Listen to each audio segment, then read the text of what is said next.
La tragedia del niño esclavo que aprendió a leer en secreto. Miguel, 1876, Chiapas. Bienvenido a este espacio donde la historia guarda silencio y los registros oficiales dejan más preguntas que respuestas. Antes de comenzar, te invito a escribir en los comentarios desde qué lugar nos estás escuchando y si este relato te encuentra de día o en plena noche. Nos interesa saber hasta dónde llegan estas historias y en qué momento del tiempo vuelven a cobrar vida. En este canal exploramos casos reales, desapariciones y misterios ocurridos en distintas ciudades de México. Relatos que fueron ocultados, ignorados o simplemente olvidados con los años. Si te atraen las historias oscuras, basadas en hechos reales, y quieres seguir descubriendo estos archivos silenciados, suscríbete al canal y activa la campana para no perderte ninguno de nuestros relatos. Así que, sigamos con esta continuación de la historia, la tragedia del niño esclavo, que aprendió a leer en secreto. Capítulo 1. La venta de un niño. En el año de 1876, bajo el cielo implacable de Chiapas, un niño de 10 años llamado Miguel caminaba descalzo por un sendero polvoriento, sus pequeñas manos atadas con una cuerda gruesa que también sujetaba a otros 3 niños. Eran una procesión silenciosa de la desesperación, conducida por un hombre robusto montado a caballo, que los llevaba hacia un destino que ninguno de ellos comprendía completamente. Miguel no sabía en ese momento que estaba siendo vendido como si fuera ganado, que su infancia había terminado abruptamente, y que los próximos 2 años de su vida serían una mezcla extraordinaria de valentía secreta y sufrimiento insoportable. La historia de Miguel comienza en una pequeña comunidad indígena cerca de San Cristóbal de las Casas, donde nació en una familia tzotsil que vivía en la pobreza extrema que caracterizaba a la mayoría de las poblaciones originarias en el México de aquella época. Su padre había muerto un año antes, en un accidente en los campos de café, dejando a su madre con 5 bocas que alimentar y ningún medio para hacerlo. La deuda que la familia tenía con el dueño de la plantación era imposible de saldar, y crecía cada día con intereses que parecían multiplicarse como hongos después de la lluvia. Un día, el capataz de la plantación llegó a la humilde choza donde vivía la familia de Miguel con una propuesta que sonaba como salvación, pero que en realidad era una condena. Había un hacendado rico en las afueras de Tuxtla Gutiérrez que necesitaba niños para trabajar en su casa y sus tierras. El capataz le dijo a la madre de Miguel que si entregaba a uno de sus hijos para trabajar en la hacienda, una porción de la deuda familiar sería perdonada. Era una mentira, por supuesto, pero una madre desesperada se aferra a cualquier esperanza, sin importar cuán frágil sea. Miguel fue elegido porque era el mayor de los hijos varones, lo suficientemente grande para trabajar, pero lo suficientemente pequeño para ser moldeado, controlado, quebrado. El día que se lo llevaron, su madre lloró en silencio, apretando contra su pecho a los hermanos menores de Miguel, mientras él era conducido hacia una carreta junto con otros niños de la región que compartían su destino. El México de 1876 era un país en transición tumultuosa. Porfirio Díaz acababa de tomar el poder mediante un golpe militar, prometiendo orden y progreso después de décadas de inestabilidad política. Pero ese orden y progreso se construirían sobre las espaldas de los más pobres, especialmente de las comunidades indígenas que habían sido marginadas sistemáticamente desde la conquista española. Oficialmente, la esclavitud había sido abolida en México desde 1829, pero en la práctica, sistemas como el peonaje por deudas, la servidumbre contratada y el trabajo infantil forzado creaban condiciones que eran indistinguibles de la esclavitud. Los niños como Miguel eran especialmente vulnerables, pequeños, fáciles de intimidar y tan desesperados por sobrevivir que aceptarían cualquier abuso antes que arriesgarse a ser expulsados a la calle donde morirían de hambre. Cuando Miguel llegó a la hacienda San Rafael, propiedad de don Cornelio Velasco, quedó impresionado por la grandeza del lugar. La casa principal era una estructura colonial masiva, con paredes blancas gruesas, techos de tejas rojas y un patio interior lleno de fuentes y plantas tropicales. Nunca había visto tanta riqueza concentrada en un solo lugar.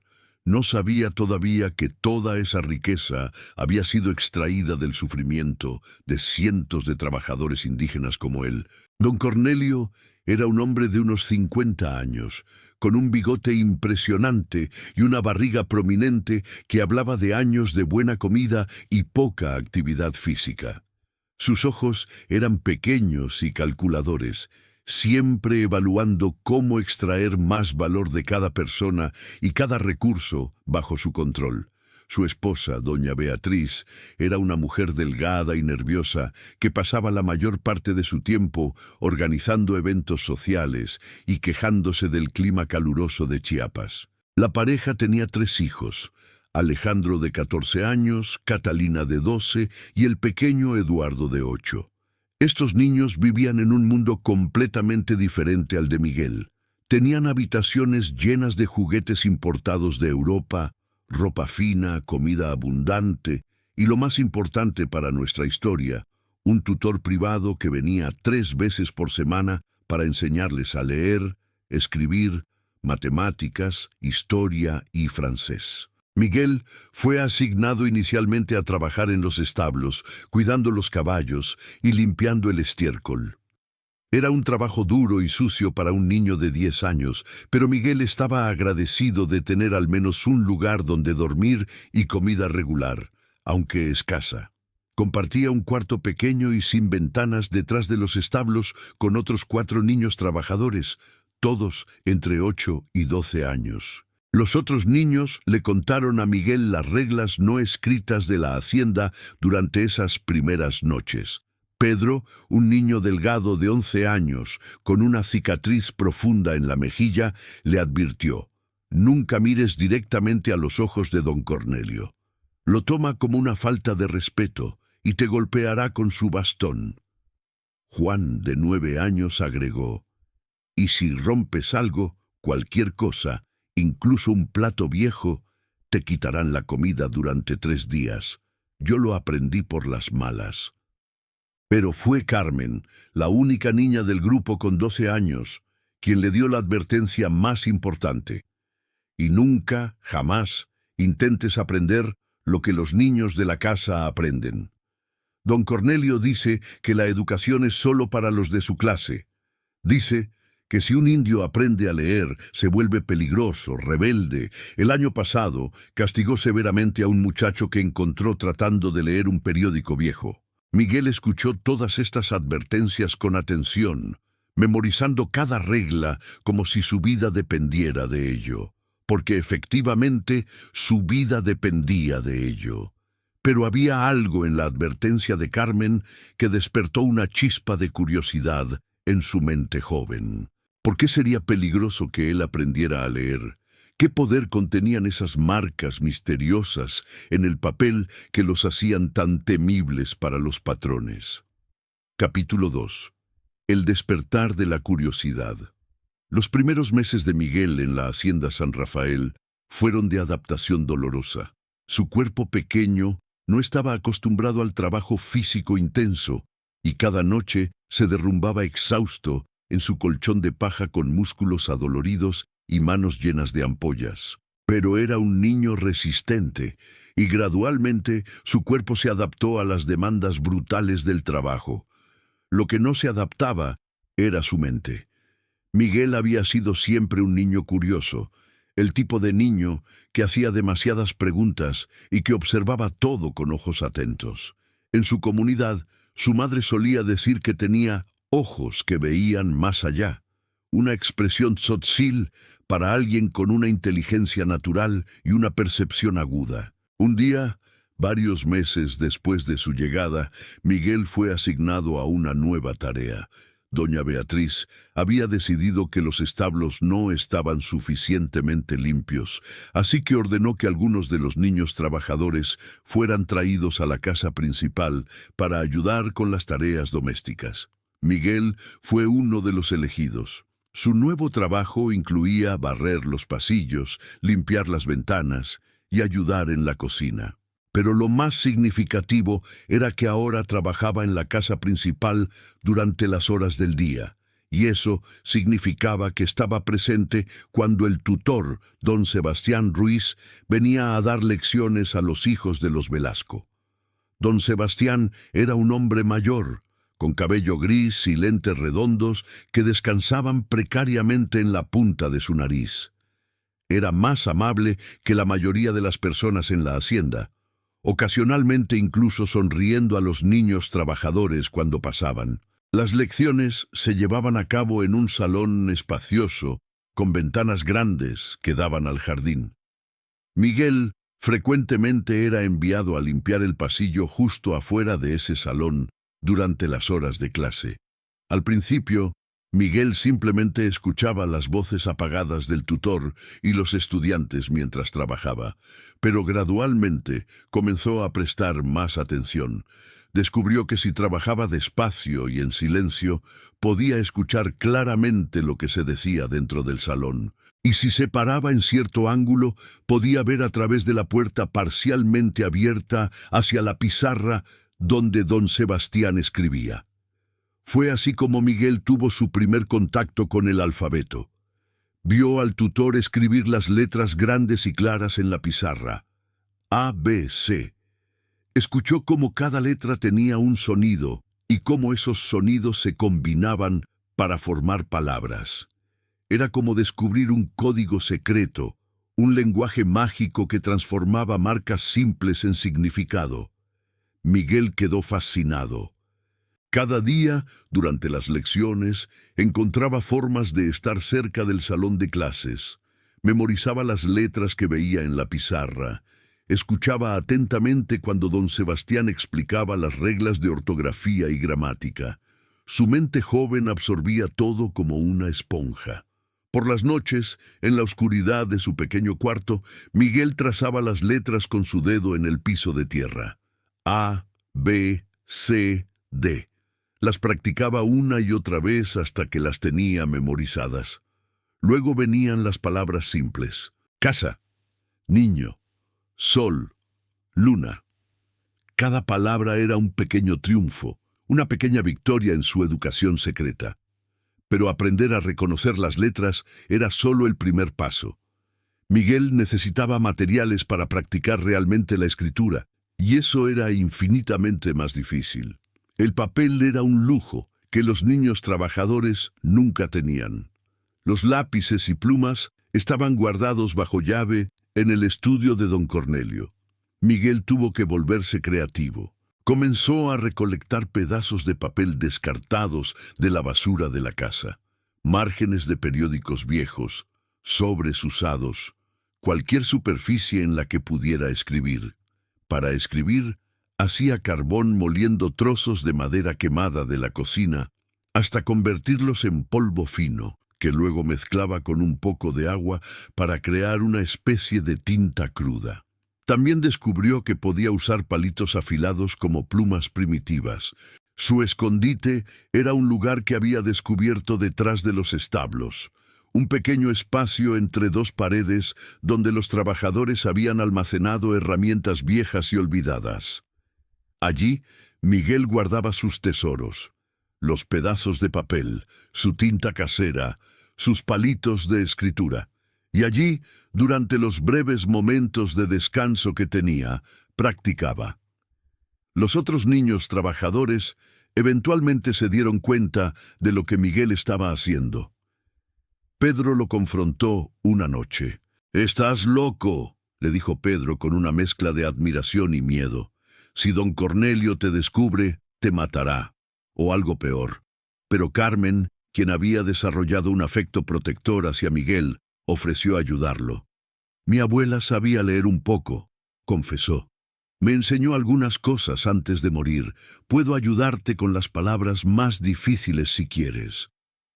Así se formó una pequeña conspiración de aprendizaje entre los niños más oprimidos de la hacienda. Carmen compartía el poco conocimiento que tenía. Pedro, aunque escéptico, comenzó a actuar como vigía, advirtiendo a Miguel cuando alguien se acercaba a su escondite. Juan, el más pequeño, ocasionalmente robaba pedazos de papel más grandes de la basura de la casa. Durante 6 meses, Miguel aprendió con una determinación feroz.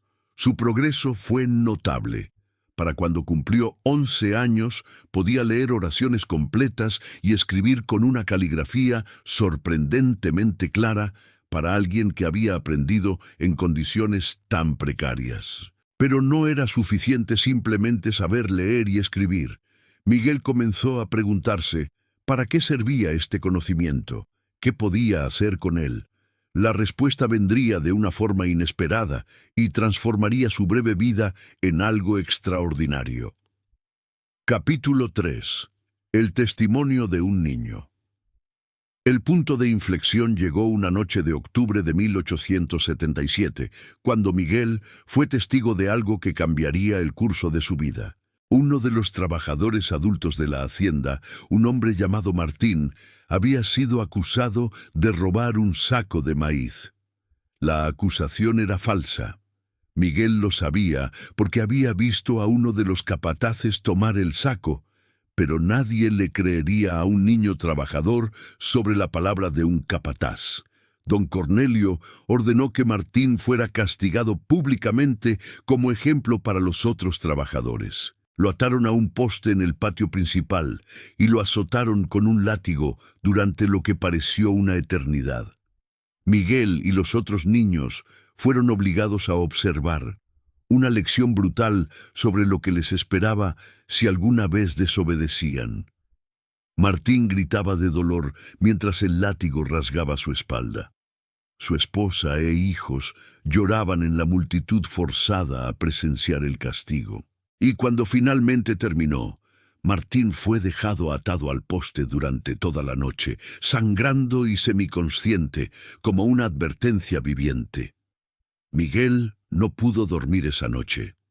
Las imágenes del castigo se repetían en su mente una y otra vez. La injusticia de todo aquello lo carcomía. Martín era inocente. Los niños trabajadores eran golpeados regularmente por ofensas menores o imaginarias. Las familias vivían con miedo constante. Y todo esto ocurría mientras don Cornelio y su familia cenaban en platos de plata importada y se quejaban de que el vino no estaba lo suficientemente frío. En ese momento, Miguel tomó una decisión que definiría el resto de su corta vida. Si sabía leer y escribir, podía documentar lo que estaba sucediendo. Podía escribir sobre los abusos, sobre las injusticias. Y tal vez, solo tal vez, alguien en algún lugar lo escucharía. Pero Miguel era lo suficientemente astuto como para saber que no podía firmar las cartas con su propio nombre. Lo descubrirían inmediatamente y el castigo sería terrible. Necesitaba usar nombres falsos, crear identidades ficticias que protegieran su verdadera identidad. Su primera carta fue simple, escrita con manos temblorosas en un pedazo de papel que había rescatado de la basura. La escribió durante 3 noches consecutivas, corrigiendo y reescribiendo hasta que las palabras expresaban exactamente lo que quería decir. «Estimado señor gobernador», comenzaba la carta, «le escribo para informarle sobre graves abusos que ocurren en la Hacienda San Rafael, propiedad de don Cornelio Velasco, en las afueras de Tuxtla Gutiérrez. Los trabajadores son tratados como animales. Los niños son golpeados regularmente. Un hombre llamado Martín fue azotado hasta quedar inconsciente por un crimen que no cometió. Le ruego que investigue estas condiciones. Firmado, un ciudadano preocupado». El siguiente desafío era cómo enviar la carta. Miguel sabía que había un correo que salía de la hacienda una vez por semana, llevando correspondencia de la familia Velasco a la ciudad. Si pudiera deslizar su carta entre las otras, podría llegar a las autoridades sin ser detectado. Carmen lo ayudó con este plan. Ella trabajaba ocasionalmente en el estudio de don Cornelio, limpiando y organizando. Sabía dónde se colocaba la correspondencia saliente antes de ser recogida por el servicio postal. Una mañana temprano, mientras todos estaban en el desayuno, Carmen tomó la carta de Miguel y la colocó cuidadosamente entre las otras cartas que esperaban ser enviadas. Durante las semanas siguientes, Miguel esperó con una mezcla de esperanza y terror. Habría llegado la carta, la habrían leído, vendría alguien a investigar. Pero pasaron las semanas y no pasó nada. La vida en la hacienda continuó como siempre, brutal, injusta, implacable. Miguel se sintió desanimado al principio. Tal vez su carta había sido descartada. Tal vez las autoridades no se preocupaban por lo que le pasaba a unos trabajadores indígenas en una hacienda remota. Tal vez todo había sido en vano. Pero entonces ocurrió algo que renovó su determinación. Escuchó a don Cornelio hablando con su esposa durante la cena, mientras Miguel servía la comida. «Es lo más extraño», decía don Cornelio con irritación. «Hoy recibí una visita de un oficial menor de la oficina del gobernador, haciendo preguntas absurdas sobre las condiciones de los trabajadores, algo sobre una carta anónima que recibieron. Por supuesto, le mostré que todo está en orden aquí. Los trabajadores están bien alimentados y bien tratados». El oficial pareció satisfecho y se fue. Miguel sintió una oleada de emoción. Su carta había llegado, alguien la había leído, alguien había venido a investigar. Cierto, la visita no había resultado en ningún cambio, pero al menos había sido notada, y eso significaba que podía intentarlo de nuevo. Durante los siguientes meses, Miguel escribió más cartas, cada una firmada con un nombre diferente. A veces era un ciudadano preocupado, otras veces un testigo de la injusticia o un amigo de los oprimidos. Variaba su caligrafía ligeramente en cada carta para que no parecieran venir de la misma persona. Enviaba algunas al gobernador, otras a la oficina del presidente municipal, algunas incluso a periódicos en la Ciudad de México. Sus cartas se volvieron más detalladas y específicas con el tiempo. Nombraba nombres, proporcionaba fechas exactas, describía incidentes específicos de abuso, documentaba las condiciones de vida, los salarios prácticamente inexistentes, las deudas manipuladas que mantenían a las familias atrapadas en servidumbre perpetua. Una de sus cartas más poderosas describía la historia de una niña de 8 años llamada Rosa, que había sido enviada a trabajar a la casa principal. Había roto accidentalmente un plato mientras lavaba los platos, y como castigo, doña Beatriz la había encerrado en un armario oscuro durante 3 días con solo agua. Cuando finalmente la soltaron, Rosa estaba tan traumatizada que no podía hablar. Miguel documentó cada detalle de este incidente, incluyendo las fechas exactas y los nombres de todos los involucrados. Otra carta detallaba cómo don Cornelio sistemáticamente manipulaba las deudas de los trabajadores. Llevaría registros falsos, añadiría cargos inventados por alojamiento y comida que supuestamente proporcionaba, e incrementaría las deudas incluso cuando los trabajadores habían pagado más de lo que originalmente debían. Era un sistema diseñado para mantener a las personas en servidumbre perpetua, y Miguel lo explicó con una claridad sorprendente para un niño de 11 años. Capítulo 4. La red de silencio. Lo que Miguel no sabía era que sus cartas estaban comenzando a tener un efecto más amplio de lo que había imaginado. En la capital del estado, un joven oficial llamado Tomás Mendoza había sido asignado para investigar las quejas sobre condiciones laborales en las haciendas. Era un trabajo que nadie quería porque era peligroso hacer enemigos de los hacendados poderosos. Pero Tomás era un idealista que realmente creía en la justicia. Cuando las cartas anónimas comenzaron a llegar, Tomás las leyó con creciente alarma. No era solo la Hacienda San Rafael. Las cartas mencionaban otras haciendas en la región donde ocurrían abusos similares. Hacienda Santa Teresa, donde los niños trabajadores eran encadenados por las noches para evitar que escaparan. Hacienda Los Pinos, donde una niña había muerto de hambre después de ser castigada con la privación de comida. Hacienda El Paraíso, un nombre irónico para un lugar donde las condiciones eran infernales. Tomás comenzó a recopilar las cartas, creando un archivo de evidencia. Había algo en la forma en que estaban escritas que le llamaba la atención.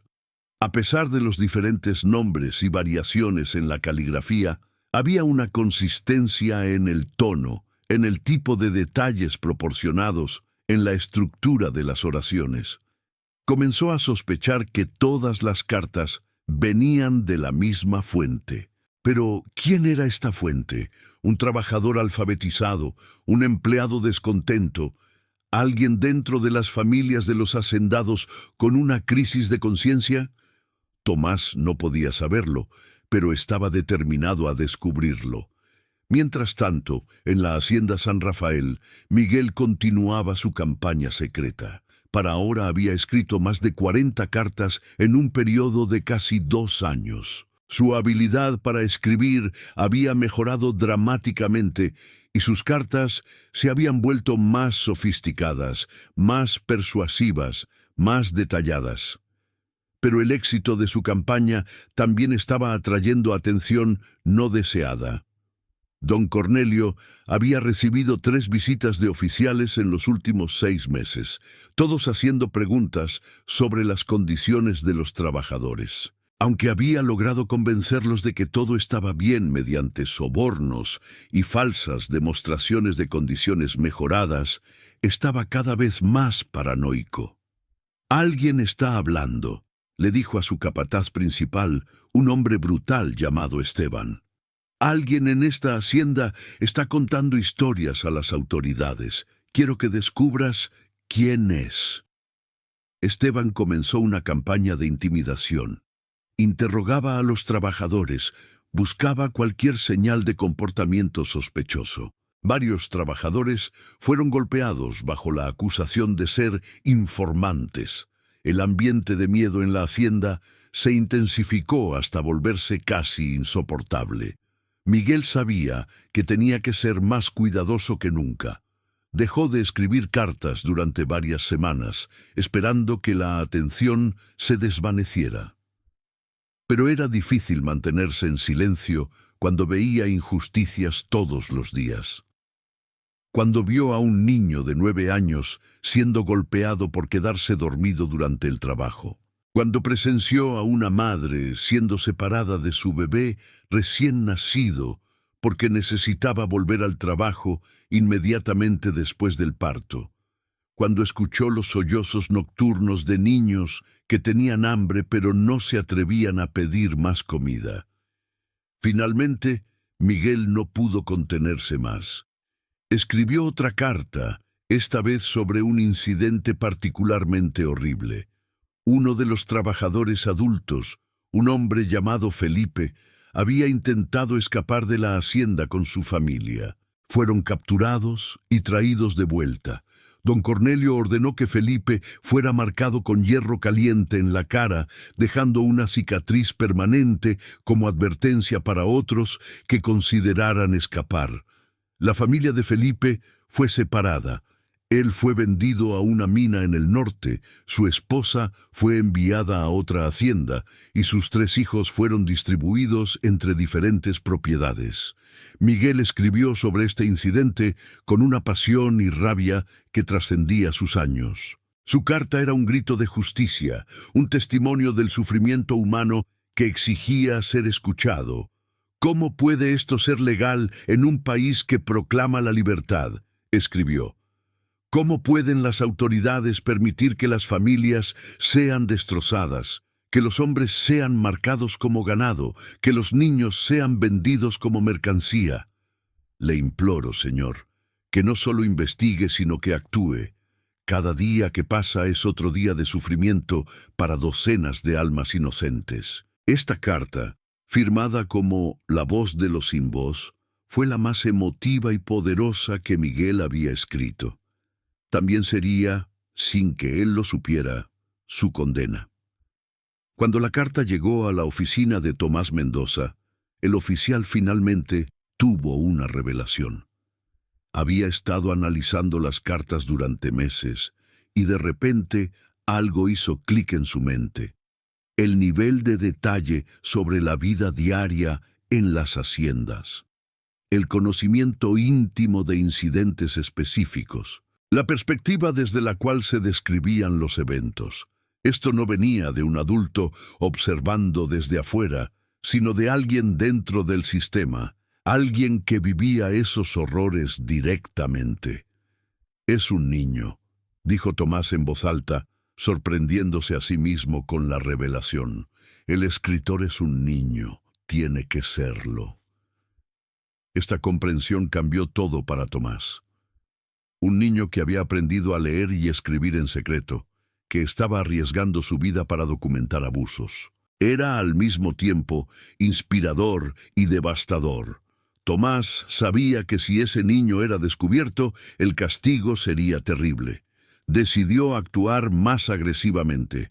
Comenzó a presionar a sus superiores para que autorizaran una investigación formal de las haciendas mencionadas en las cartas. Pero se encontró con resistencia en cada nivel. Los hacendados eran poderosos, tenían conexiones políticas y contribuían generosamente a las campañas de los políticos locales. Nadie quería molestarlos basándose en cartas anónimas de fuente desconocida. «Son solo quejas infundadas de trabajadores descontentos», le dijeron. «No podemos arruinar la reputación de familias respetables basándonos en rumores». Pero Tomás persistió. Compiló todas las cartas en un expediente, organizándolas por hacienda y tipo de abuso. Presentó el caso a varios jueces, buscando uno que estuviera dispuesto a escuchar. Finalmente encontró a un juez mayor, don Arturo Salinas, que había visto suficiente corrupción en su larga carrera como para estar dispuesto a considerar evidencia contra los poderosos. «Estas cartas son notables», dijo el juez Salinas después de leer el expediente, «pero necesitamos más que palabras en papel. Necesitamos encontrar a la persona que las escribió. Necesitamos un testimonio directo». Y así, sin saberlo, Tomás puso en marcha una cadena de eventos que llevaría al descubrimiento de Miguel. Capítulo 5. El error fatal. Miguel había sido extremadamente cuidadoso durante casi 2 años, pero el error que eventualmente lo traicionó fue sorprendentemente simple. En una de sus últimas cartas, al describir un incidente específico que había ocurrido en los establos, mencionó detalles que solo alguien presente en ese momento exacto habría podido conocer. La carta describía cómo don Cornelio había golpeado brutalmente a un niño llamado Antonio, por dejar que uno de los caballos escapara del establo. Miguel había descrito la escena vívidamente, la hora exacta del día, las palabras específicas que don Cornelio había gritado, incluso el detalle de que el hacendado se había lastimado la mano al golpear al niño contra un poste de madera. Cuando esta carta llegó a manos del oficial Tomás Mendoza, él la llevó personalmente a la hacienda San Rafael como parte de una visita de investigación oficial.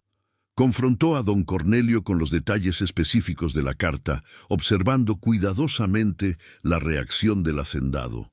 Don Cornelio palideció al escuchar los detalles. Eso es imposible», tartamudeó. «Solo unas pocas personas estaban presentes cuando eso ocurrió. El niño Antonio, yo mismo, mi capataz Esteban y los niños que estaban trabajando en los establos ese día. La realización golpeó a don Cornelio como un rayo. Los niños trabajadores. Uno de ellos había escrito las cartas, uno de ellos sabía leer y escribir, lo cual era supuestamente imposible, ya que nunca habían recibido educación formal. Después de que el oficial se fue, don Cornelio reunió a todos los niños trabajadores de la hacienda en el patio. Había 8 en total: Miguel, Carmen, Pedro, Juan y 4 más que trabajaban en diferentes áreas de la propiedad. «Uno de ustedes ha estado escribiendo cartas a las autoridades», rugió don Cornelio, su rostro rojo de rabia. «Uno de ustedes, a pesar de todas las advertencias, ha aprendido a leer y escribir en secreto. Y peor aún, ha estado usando esas habilidades para difamar a esta hacienda y a mi familia». Los niños se miraron entre sí con terror. Miguel sintió que su corazón latía tan fuerte que estaba seguro de que todos podían escucharlo. Mantuvo la mirada baja, tratando de parecer tan asustado e ignorante como los demás. «Voy a darle a esta persona una oportunidad de confesar», continuó don Cornelio. «Si se presenta ahora, el castigo será moderado. Pero si tengo que descubrir quién es por otros medios, las consecuencias serán severas para todos ustedes». Nadie habló. El silencio se extendió, pesado y amenazante. Don Cornelio esperó, pero ninguno de los niños se movió. «Muy bien», dijo finalmente, «entonces todos serán castigados hasta que el culpable sea revelado».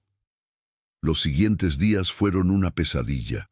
Los niños fueron sometidos a trabajos aún más duros que antes, con casi nada de comida. Eran golpeados por las infracciones más pequeñas. Algunos fueron encerrados en cuartos oscuros durante horas. Don Cornelio estaba determinado a romperlos, a forzar una confesión. Miguel estaba atormentado por la culpa. Sus amigos estaban sufriendo por sus acciones, especialmente Carmen, quien era golpeada regularmente porque doña Beatriz la había tomado como blanco de su frustración. Miguel quería confesar, quería terminar con el sufrimiento de sus amigos, pero Carmen le suplicaba que no lo hiciera. «Si confiesas, morirás», le susurró Carmen una noche. «Don Cornelio te matará, y entonces todo lo que has hecho, todas las cartas que escribiste, no habrán servido de nada. Aguanta un poco más, tal vez las autoridades vendrán y nos salvarán». Pero las autoridades no vinieron, y don Cornelio estaba volviéndose más desesperado y más brutal en sus métodos de investigación. El error final de Miguel vino cuando don Cornelio decidió poner una trampa. Colocó varios pedazos de papel y un lápiz en el establo, en un lugar donde parecían haber sido olvidados accidentalmente. Luego hizo que Esteban vigilara en secreto para ver si alguno de los niños intentaba tomar los materiales. Miguel vio el papel y el lápiz durante su trabajo en los establos. Su primer instinto fue ignorarlos, sabiendo que podría ser una trampa. Pero llevaba semanas sin escribir y la necesidad de documentar los nuevos abusos que había presenciado era abrumadora. Había visto cosas que necesitaban ser registradas, injusticias que clamaban por atención. Una tarde, cuando pensó que nadie estaba mirando, Miguel rápidamente tomó el papel y el lápiz y los escondió bajo su camisa. No vio a Esteban observando desde las sombras. Esa noche, cuando Miguel se retiró a su escondite secreto detrás de los establos para escribir, Esteban lo siguió. El capataz esperó hasta que Miguel estaba completamente absorto en su escritura. La pequeña vela que había encendido proyectando sombras temblorosas en las paredes. Entonces Esteban entró al escondite de golpe, arrebatando el papel de las manos de Miguel antes de que el niño pudiera reaccionar. «Lo sabía», dijo Esteban con una sonrisa cruel.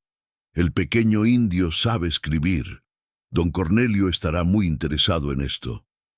Miguel intentó huir, pero Esteban lo agarró por el brazo con una fuerza brutal. El capataz lo arrastró a través del patio hasta la casa principal, donde don Cornelio estaba cenando con su familia. «¡Don Cornelio!», anunció Esteban triunfalmente. «Encontré a su escritor de cartas. Es el niño Miguel. Lo sorprendí escribiendo en su escondite secreto». Capítulo 6. El juicio público. La revelación cayó sobre la mesa del comedor como una bomba. Don Cornelio se levantó tan abruptamente que su silla se volcó hacia atrás. Doña Beatriz dejó escapar un grito ahogado. Los hijos de la familia observaban con una mezcla de fascinación y horror. «¿Tú?», rugió don Cornelio, mirando a Miguel con incredulidad. «¿Un niño de 12 años ha estado escribiendo esas malditas cartas? ¿Cómo aprendiste a escribir?». Miguel, sostenido firmemente por Esteban, levantó la barbilla con una valentía que no sabía que poseía. «Aprendí escuchando las lecciones de sus hijos, señor, y practiqué en secreto durante 2 años». Don Cornelio lo abofeteó con tal fuerza que Miguel sintió que su cabeza daba vueltas. «Pequeño ladrón, robaste una educación que no te pertenecía y luego usaste ese conocimiento robado para difamar a la familia que te dio techo y comida». «Usted no me dio nada», respondió Miguel, la sangre corriendo por su labio partido. «Me robó mi infancia, me robó mi familia y robó la dignidad de todos los que trabajan aquí. Solo escribí la verdad». La sala quedó en silencio absoluto por un momento. Nadie, especialmente no un niño trabajador, hablaba así a don Cornelio Velasco. Era un acto de desafío tan audaz que incluso Esteban se quedó momentáneamente sin palabras. Luego don Cornelio comenzó a reír, una risa fría y sin humor. «La verdad. Un pequeño indio analfabeto hablándome de la verdad. Muy bien, Miguel. Ya que tanto te gusta escribir, vamos a asegurarnos de que todos sepan lo que pasa cuando un sirviente olvida su lugar». Don Cornelio ordenó que Miguel fuera encerrado en un cuarto durante la noche, mientras él decidía el castigo apropiado. Pero esto no sería un castigo privado. Don Cornelio quería hacer de Miguel un ejemplo, una lección para todos los trabajadores de la hacienda y de las haciendas vecinas sobre lo que sucedía cuando alguien osaba desafiar el orden establecido. Durante los siguientes 2 días, don Cornelio envió mensajes a otros hacendados de la región, invitándolos a presenciar lo que él llamaba la corrección de un sirviente rebelde. Era una práctica común entre los hacendados. Cuando uno de ellos tenía un problema con un trabajador particularmente problemático, los otros venían a observar el castigo como un recordatorio para sus propios trabajadores. El día señalado, más de 50 personas se reunieron en el patio principal de la Hacienda San Rafael. Había hacendados, capataces e incluso algunas esposas de los hacendados que habían venido por morbosa curiosidad. Todos los trabajadores de la hacienda fueron obligados a asistir, formando un círculo alrededor del patio. Miguel fue traído al centro del patio. Estaba pálido y claramente asustado, pero sus ojos todavía mostraban desafío. Don Cornelio había preparado un espectáculo elaborado. Había traído un herrero para que calentara marcas de hierro en una fogata portátil. «Este niño», anunció don Cornelio a la multitud reunida, «ha cometido un crimen imperdonable. No solo aprendió a leer y escribir en secreto, robando una educación que no le correspondía, sino que usó esas habilidades para escribir cartas difamatorias sobre esta hacienda y otras en la región.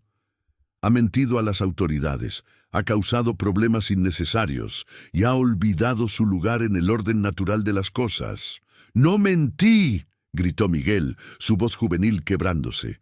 «Cada palabra que escribí era verdad. Todos ustedes lo saben. Han visto los golpes, han visto el hambre, han visto cómo las familias son destrozadas». Uno de los capataces le dio un golpe que hizo que Miguel cayera al suelo. Don Cornelio continuó como si no hubiera sido interrumpido. Por lo tanto, este niño será castigado de una manera que asegure que nunca más podrá escribir sus mentiras. Sus manos, que usó para robar el conocimiento y difamar a familias respetables, serán marcadas permanentemente. Un murmullo recorrió la multitud. Incluso para los estándares de la época, marcar a un niño era considerado extremo. Algunos de los hacendados presentes se veían incómodos, pero ninguno se atrevió a objetar. Hacerlo sería cuestionar la autoridad de don Cornelio sobre su propia propiedad, y eso podría tener repercusiones. El herrero, un hombre grande con expresión sombría, sacó 2 marcas de hierro del fuego. Estaban al rojo vivo, radiando calor. 2 capataces sostuvieron a Miguel mientras el herrero se acercaba. «Por favor», suplicó Miguel, su valentía finalmente rompiéndose ante el terror de lo que estaba por venir. «Por favor, no lo hagan». Pero no hubo misericordia. El herrero presionó el hierro caliente contra la palma de la mano derecha de Miguel. El olor a carne quemada llenó el aire. El grito de Miguel fue tan penetrante, tan lleno de agonía, que varios de los espectadores apartaron la mirada. Algunos de los trabajadores forzados a observar lloraban abiertamente.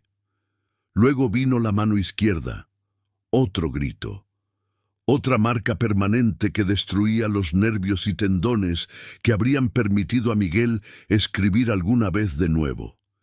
Pero don Cornelio no había terminado. Ordenó que Miguel fuera azotado 50 veces, un número que ningún niño de 12 años podría soportar sin daño permanente. Durante el azote, Miguel perdió el conocimiento varias veces, solo para ser revivido con agua fría para continuar el castigo. Cuando finalmente terminó, Miguel fue dejado en el patio, sus manos destrozadas inútiles a sus lados, su espalda convertida en un mapa de heridas sangrantes. Estaba consciente, pero apenas, sus ojos vidriosos mirando al cielo sin verlo realmente. Carmen y los otros niños trabajadores fueron advertidos de no ayudar a Miguel bajo pena de recibir el mismo castigo.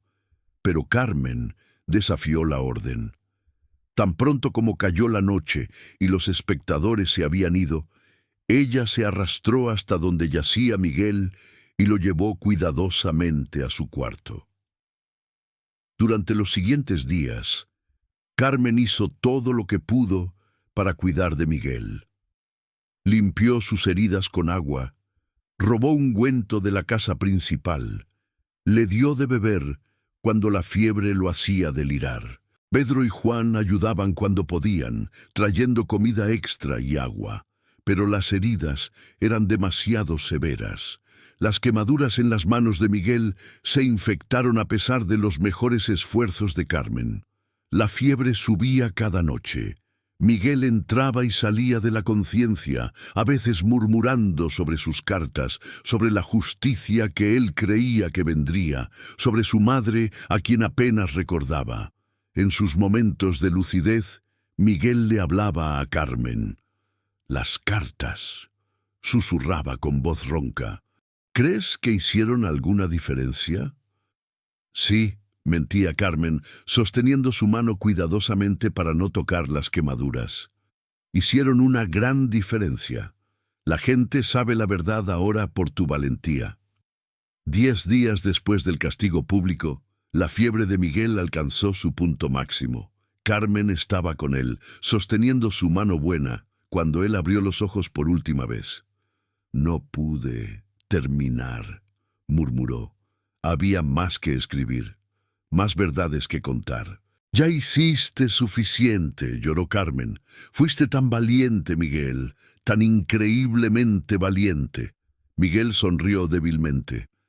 «Tal vez, algún día, alguien más escribirá el final de la historia». Esas fueron las últimas palabras que Miguel pronunció. Murió en los brazos de Carmen, mientras el sol salía sobre la hacienda San Rafael, un niño de 12 años que había osado desafiar un sistema brutal y había pagado el precio definitivo. Capítulo 7. La investigación póstuma. La muerte de Miguel podría haber sido el final de la historia, simplemente otra tragedia olvidada en los anales de la opresión. Pero las cartas que había escrito tenían vida propia, y su impacto estaba lejos de terminar. El oficial Tomás Mendoza se enteró de la muerte de Miguel 2 semanas después del hecho. La noticia le llegó a través de un informante en la hacienda San Rafael, un trabajador que había logrado escapar y que vino directamente a la oficina de Tomás con la historia completa de lo que le había sucedido al niño escritor de cartas. Tomás quedó devastado. Durante meses había estado tratando de proteger al autor anónimo de las cartas, sin saber que era un niño de 12 años. Ahora ese niño estaba muerto, torturado hasta la muerte por atreverse a decir la verdad. Pero la culpa y el dolor de Tomás se transformaron rápidamente en determinación. Miguel había muerto, pero su testimonio vivía en las 42 cartas que había escrito durante 2 años. Tomás decidió que usaría esas cartas para asegurar que la muerte de Miguel no fuera en vano. Llevó el caso directamente al juez Salinas, esta vez con evidencia adicional, el testimonio del trabajador que había escapado, quien había presenciado el castigo público de Miguel y podía testificar sobre las circunstancias de su muerte. También tenía los nombres de otras personas que habían estado presentes durante el castigo, incluyendo varios hacendados que podrían ser obligados a testificar. El juez Salinas, conmovido por la historia de Miguel, autorizó una investigación formal. Era un paso audaz para la época, ya que los hacendados raramente eran sometidos a escrutinio legal. Pero el juez era mayor, cercano a la jubilación, y sentía que no tenía nada que perder al finalmente hacer lo correcto. La investigación comenzó en enero de 1879, 2 meses después de la muerte de Miguel. Un equipo de oficiales, liderados por Tomás Mendoza, visitó cada hacienda mencionada en las cartas de Miguel. Lo que encontraron confirmó cada acusación que el niño había hecho y más. En la hacienda San Rafael, encontraron a niños trabajando en condiciones deplorables. Había cuartos de castigo donde los trabajadores eran encerrados durante días sin comida. Libros de cuentas que mostraban cómo don Cornelio manipulaba las deudas de los trabajadores para mantenerlos en servidumbre perpetua. Marcas de azotes en las espaldas de innumerables trabajadores. En la hacienda Santa Teresa encontraron el sistema de encadenar a los niños por las noches, que Miguel había descrito en una de sus cartas. En la hacienda Los Pinos, documentaron casos de desnutrición severa entre los niños trabajadores. En la hacienda El Paraíso, encontraron evidencia de trabajadores que habían muerto por condiciones laborales peligrosas y cuyos cuerpos habían sido enterrados en tumbas sin marcar. En total, la investigación documentó abusos en 15 haciendas diferentes, exactamente como Miguel había reportado. Los investigadores quedaron asombrados por la precisión de las cartas del niño. Cada detalle, cada nombre, cada fecha mencionada en sus cartas era verificable y precisa. El informe de investigación era devastador.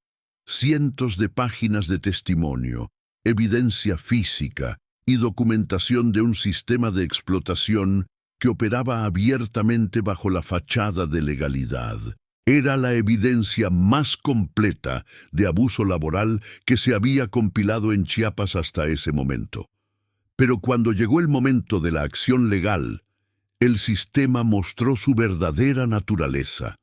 A pesar de la evidencia abrumadora, a pesar de la muerte de un niño, a pesar de las décadas de abuso documentado, las consecuencias para los perpetradores fueron mínimas. De los 15 hacendados investigados, solo 2 fueron multados: don Cornelio Velasco y don Ricardo Santana, de la hacienda Santa Teresa. Las multas fueron ridículamente pequeñas, equivalentes a lo que ganarían en una semana de trabajo de sus haciendas. No hubo tiempo de prisión. No hubo pérdida de propiedad. No hubo verdadera justicia. El juez que emitió las sentencias no fue el juez Salinas, quien había sido retirado del caso bajo presión política. En su lugar, un juez más joven y más dispuesto a complacer a los poderosos dictó sentencias que esencialmente no eran más que una palmada en la muñeca. Las prácticas documentadas, aunque lamentables, no constituyen violaciones técnicas de la ley actual, declaró el juez en su sentencia. El sistema de peonaje por deudas es legal bajo la ley mexicana. Si bien algunos excesos pueden haber ocurrido, estos son asuntos de gestión interna de las haciendas y no crímenes que ameriten castigo severo. Era una traición total a la memoria de Miguel y a todos los que habían sufrido en esas haciendas. Tomás Mendoza, presente en la sala cuando se leyó la sentencia, sintió una rabia impotente. Había trabajado durante meses en este caso, había visto la evidencia con sus propios ojos, y ahora veía cómo el sistema legal protegía a los poderosos a expensas de los vulnerables. Pero hubo un pequeño cambio. El caso había atraído atención pública. Periódicos en la Ciudad de México y Guadalajara habían cubierto la historia del niño esclavo, que había aprendido a escribir en secreto y había muerto tratando de exponer la injusticia. Intelectuales y activistas comenzaron a hablar sobre la necesidad de reformas laborales. El caso de Miguel se convirtió en un símbolo, aunque uno trágico, de la necesidad de cambio social. Algunas haciendas, temerosas de la atención pública negativa, comenzaron a mejorar marginalmente las condiciones de sus trabajadores. No por bondad, sino por miedo a que más Migueles surgieran y expusieran sus secretos.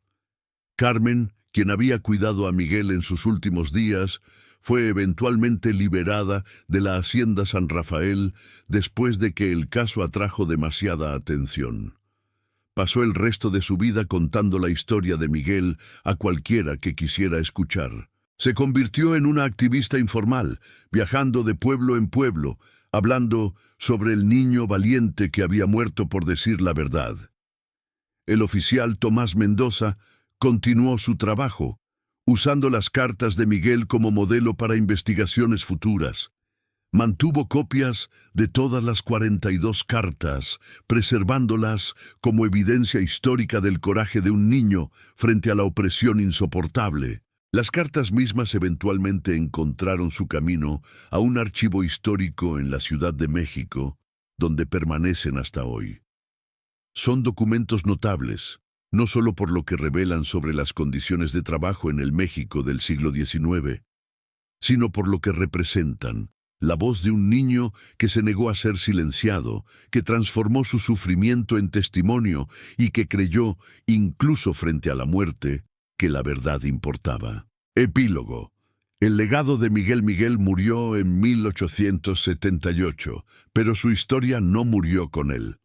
En los años que siguieron, su nombre se convirtió en sinónimo de resistencia infantil contra la opresión.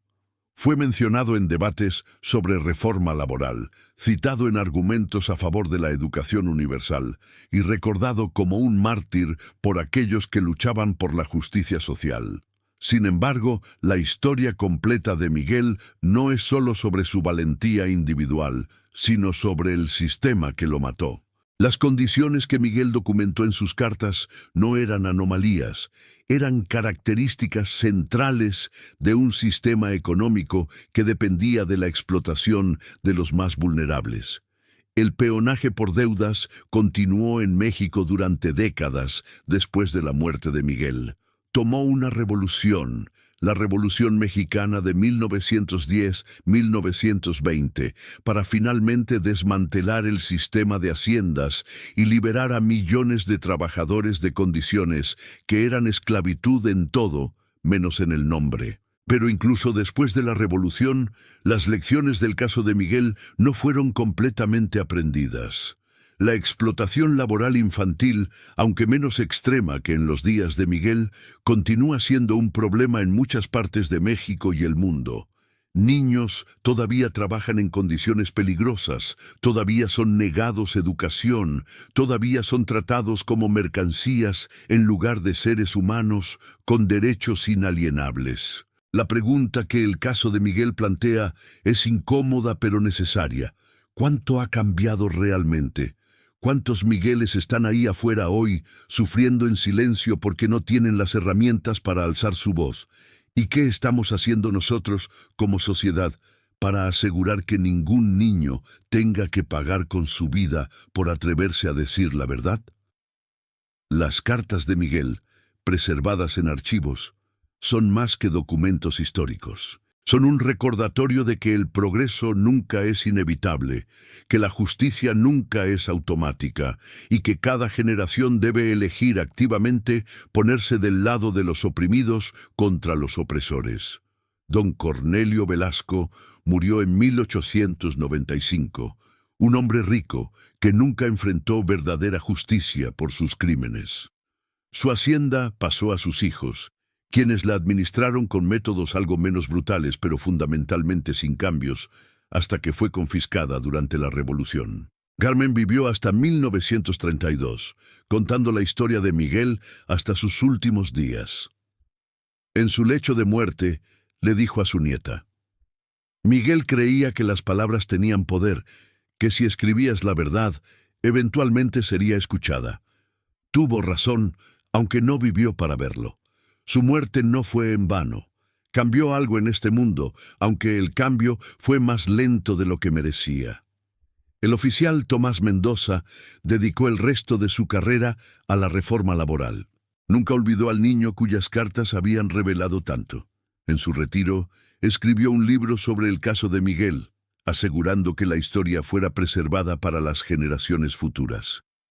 Hoy, en Chiapas, hay una pequeña placa en lo que solía ser la Hacienda San Rafael. Lee: en memoria de Miguel, un niño que dio su vida por la verdad, 1866-1878, que nunca olvidemos el precio del silencio ni el valor de la voz de un niño. La historia de Miguel nos enseña que la resistencia puede venir de los lugares más inesperados, que la valentía no conoce edad, y que incluso las voces más pequeñas pueden hacer eco a través de la historia. Nos recuerda que debemos escuchar a los niños, proteger a los vulnerables y nunca aceptar la injusticia como inevitable. Cada carta que Miguel escribió era un acto de esperanza, una creencia en que el mundo podía ser mejor, que la gente se preocupaba, que la verdad importaba. Y aunque murió joven, aunque nunca vio la justicia que buscaba, sus palabras sobrevivieron. Sobrevivieron para testificar, para acusar, para inspirar y para recordarnos que el silencio frente a la injusticia es su propia forma de complicidad. Miguel aprendió a leer en secreto, observando lecciones que no eran para él.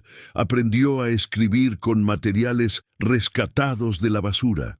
Y usó esas habilidades para documentar horrores que otros querían esconder.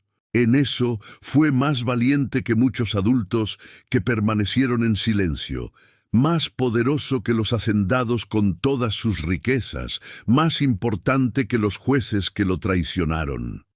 Porque al final, las palabras de Miguel sobrevivieron cuando los imperios de sus opresores cayeron.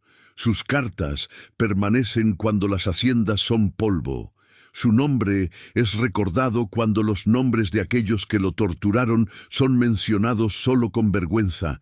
Esa es su victoria, esa es su justicia, tardía, incompleta, pero real. Y esa es la lección final que nos deja, que la verdad, sin importar cuánto traten de suprimirla, tiene una forma de sobrevivir. Que las voces de los niños, sin importar cuánto traten de silenciarlas, eventualmente serán escuchadas. Que la memoria, cuando es preservada con cuidado, puede ser el arma más poderosa contra la tiranía. Miguel tenía 12 años cuando murió, pero su legado es eterno. Si te gustó esta historia y no quieres perderte los secretos más oscuros que aún guarda la historia de México, suscríbete y activa la campanita. Cada semana traemos casos reales, documentados y olvidados de niños, mujeres y hombres que desafiaron sistemas brutales y pagaron el precio más alto. Porque recordar estas historias no es solo honrar a quienes sufrieron, es asegurarnos de que nunca permitamos que se repitan. La historia de Miguel merece ser contada, y tú puedes ayudar a mantener viva su memoria compartiéndola con otros.